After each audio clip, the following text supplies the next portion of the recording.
En la cultura del vino se habla del viejo mundo y del nuevo mundo. En el nuevo mundo entendemos que es Australia, Nueva Zelanda, Israel, Chile, Argentina, Estados Unidos. Pero, ¿qué hay del vino mexicano, en cuyas tierras se dieron los primeros viñedos de América? Acá, su historia. En 1521, junto con los conquistadores y misioneros hispanos, llegaron las vides y el olivo. La uva era considerada indispensable para la evangelización, ya que se necesitaba para la elaboración del vino de consagrar.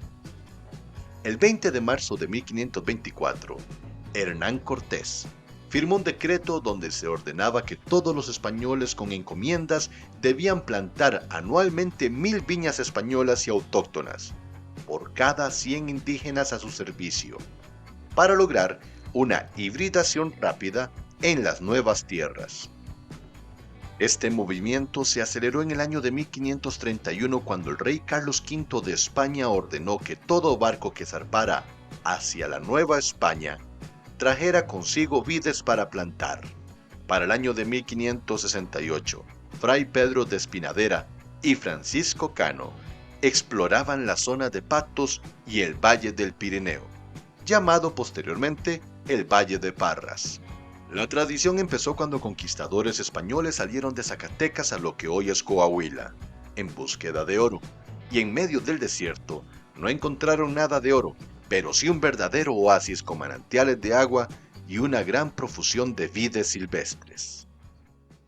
Para el año de 1593, las vides empezaron a madurar. Prueba de ello fue cuando el capitán Francisco de Urdiñola fundó Marqués de Aguayo, la primera bodega comercial del país, la cual se encontraba ubicada en Parras, Coahuila.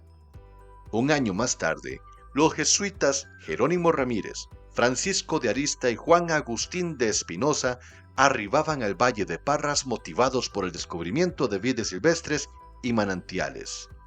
Este descubrimiento los motivó a establecer la misión de Santa María de las Parras, y con las uvas de estas viñas nativas produjeron ahí el primer vino de la región. Y al igual que sucede con las vides, una terrible plaga azotó la plantación de vino en la Nueva España. El rey Felipe II, en el año de 1595, presionado por los productores españoles, prohíbe plantar cepas en todo el Nuevo Mundo y decreta la destrucción de los viñedos ya existentes. Los misioneros lograron conservar sus plantaciones con fines religiosos. Escasos rebrotes se lograron vislumbrar durante ese siglo. En el año de 1597 aparece don Lorenzo García, quien, reconociendo las bondades que ofrecía el Valle de Coahuila, solicitó al rey Felipe II de España una merced o dotación de tierras. Y con fecha del 19 de agosto del año de 1597, de las manos del gobernador de la Nueva Vizcaya, Diego Fernández de Velasco, consta en el libro Las Mercedes de la Tierra, la corona española otorga los títulos de propiedad de tierras y manantiales a don Lorenzo García, con los permisos para la plantación de vides y la elaboración de vino y brandy. Así, se da forma al nacimiento y funda Bodegas de San Lorenzo. Una merced, en los tiempos de la Nueva España, era un permiso o una dotación especial por parte de las autoridades para llevar a cabo el aprovechamiento de las tierras. Era el año de 1699. Se da la prohibición de producción de vinos. La corona española decreta la prohibición de producción de vinos excepto para los usos eclesiásticos, por lo que se pudo continuar con la producción de vino y la prohibición no fue extensiva para la región del Valle de Parras ni para la hacienda San Lorenzo. Primero gracias al misionero jesuita Juan de Ugarte, al cual se le atribuye la plantación de la primera viña de Baja California en el año de 1717. Pero no fue hasta el año de 1767 que los misioneros jesuitas comenzaron a cultivar viñedos para todas sus misiones en la península de California. Fue el fray Junípero Serra quien trajo de Europa una vid criolla llamada como misión, la cual floreció en Baja California. Este mismo año, Los jesuitas fueron expulsados de Baja California y se instalaron en California. En la misma misión de San Diego, Fray Junípero Serra plantó ahí la primera vid, en una área que sería conocida como el Camino Real de las Californias. El vino siguió jugando un papel importante en el país durante su proceso independentista. Se sabe que hasta el año de 1810 don Miguel Hidalgo y Costilla, con un acto de resistencia, buscó favorecer el crecimiento de los viñedos existentes en torno a su parroquia, ubicada en Dolores. Tras la consumación de la independencia, los vinos importados fueron gravados con fuertes impuestos, mientras que se suprimieron las cargas impositivas para los cultivos nacionales, estimulando por supuesto la industria vitivinícola nacional. Se crearon grandes plantaciones en el centro y norte del país. Poco tiempo después, una plaga llamada filoxera arrasó con gran cantidad de las viñas del centro del país, prácticamente destruyendo todo el cultivo. Mientras tanto, en el norte, en el año de 1834, se funda la misión de Nuestra Señora de Guadalupe, el cual fue uno de los últimos establecimientos en formar parte de este camino real. Fue fundada en honor a la Virgen Patrona de México, la Virgen de Guadalupe. Todos los esfuerzos para desarrollar la industria vitivinícola en México empezaron a brillar durante su cosecha a finales del siglo XIX. Para el año de 1843 se apertura la Escuela de Agricultura.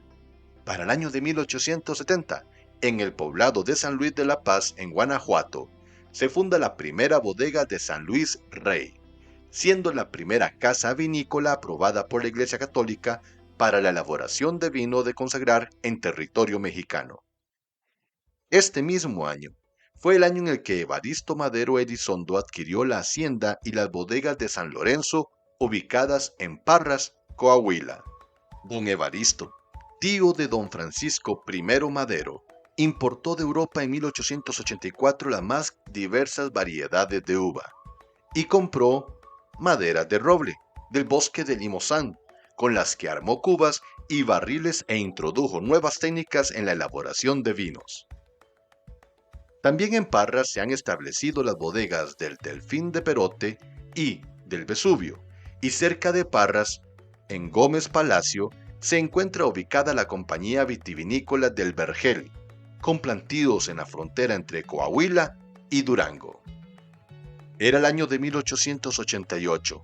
En la misión de Santo Tomás se funda la primera comercializadora de vinos en Baja California, tomando el nombre de su misión. Es también en este periodo que la vinícola más antigua del continente resurge ahora bajo la marca Casa Madero. Casa Madero cuenta con un archivo histórico único, libros que datan de aquella época, donde están registradas las mercedes que se obtuvieron para el establecimiento de la hacienda y la elaboración de vino, hace más de 4 siglos. Llega el año de 1906. Con la llegada de una comunidad rusa a Baja California, se fundó la colonia de Guadalupe, en la cual sus habitantes plantaron una gran cantidad de viñedos. Estalla la Revolución Mexicana un 20 de noviembre de 1910. Los antecedentes del conflicto se remontan a la situación de México bajo la dictadura conocida como el Porfiriato. Porfirio Díaz ejerció el poder en el país de manera dictatorial desde el año de 1876 hasta 1911. Durante la Revolución Mexicana, las viñas quedaron en el olvido, esperando retomar importancia en el país, y fue hasta el año de 1939, con el desarrollo de la industria vitivinícola en Saltillo, que la uva comenzó a despertar de nuevo. Durante ese periodo, también se desarrollaron enormes viñedos de la Compañía de Cavas de San Juan, y cerca de Tequisquiapan ya estaba instalada la Casa Martel, una famosa casa de Francia quien producía brandis y vinos de mesa. A partir de la Segunda Guerra Mundial, la viticultura comenzó a cobrar importancia en algunas regiones del país, ya que a raíz de la Segunda Guerra Mundial no se importaban vinos de otros países.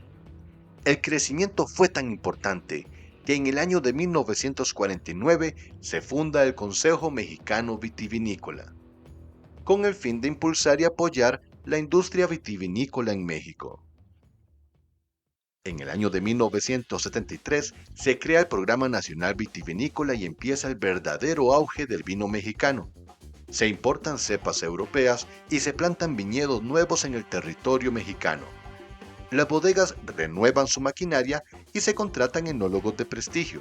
El vino mexicano llega a alcanzar niveles de reconocimiento en todo el mundo.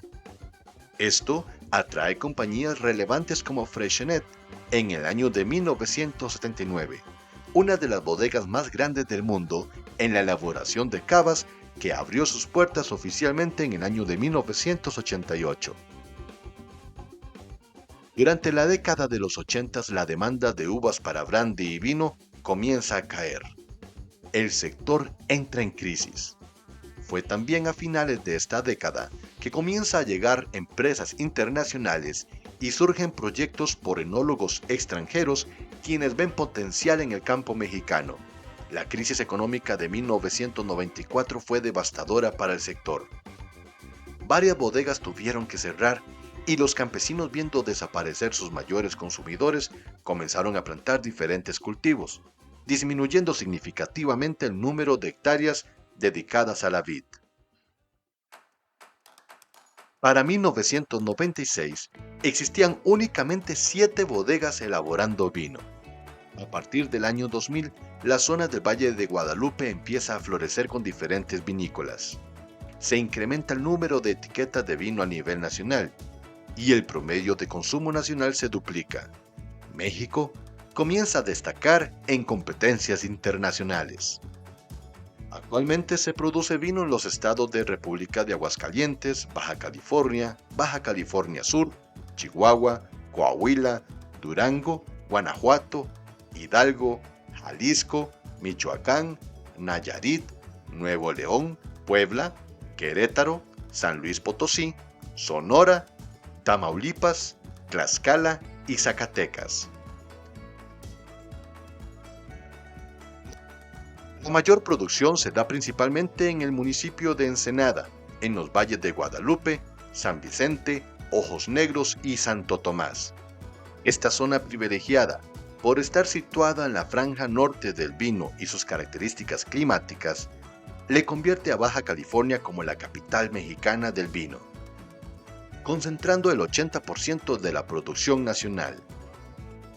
El Consejo Mexicano Vinícola registró la marca colectiva Vino Mexicano, la cual distingue a los vinos de producción nacional de aquellos de procedencia extranjera. La industria vitivinícola mexicana sigue cosechando éxitos, medallas y grandes vinos de calidad a nivel mundial. La información presentada fue tomada de las páginas www.avq.com, vinomexicano.org, uvaevino.org.mx, madero.com.